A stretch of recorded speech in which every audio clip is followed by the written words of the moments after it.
សួស្តីបងប្អូនទាំងអស់គ្នាថ្ងៃនេះបែរសូមណែនាំជាមួយនឹងដបទឹកដែលអាចរក្សាសីតុណ្ហភាពបានសម្រាប់ប្រភេទនេះបងប្អូនដាក់ជាមួយនឹងទឹកកកក៏អត់ងាយរលាយដាក់ជាមួយនឹងទឹកក្តៅក៏អត់ងាយចុះត្រជាក់ដែរខាងក្នុងនឹងគឺជាប្រភេទដែកអ៊ីណុក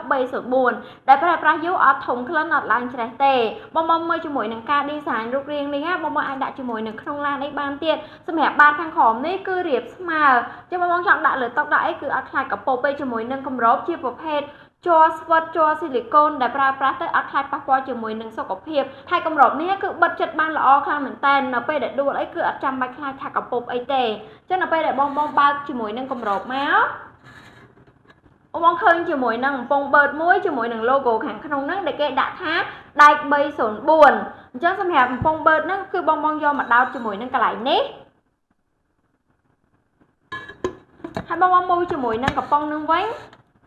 នឹងបើកញ៉ាំជាមួយនឹងកន្លែងនេះហ៎បងអញ្ចឹងបងបញ្ជាក់គឺបើកញ៉ាំជាមួយនឹងកន្លែងនេះគឺបើកបែបហ្នឹងសម្រាប់ជ័រនេះដូចបងបញ្ជាក់ហើយបញ្ជាក់ទៀតគឺជាប្រភេទជ័រស្វិតជ័រល្អជ័រស៊ីលីកូនដែលប្រើប្រាស់អត់ប៉ះពាល់ជាមួយនឹងសុខភាពទេសម្រាប់ប្រភេទនេះអាចបើកជាមួយនឹងសយោបាត់នេះក៏បានអាចញ៉ាំផ្ទាល់មាត់ក៏បានដែរអញ្ចឹងញ៉ាំផ្ទាល់មាត់គឺញ៉ាំខាងហើយនេះចឹងសម្រាប់ដបទឹកខាងប្អូននេះគឺមានរហូតដល់7ពណ៌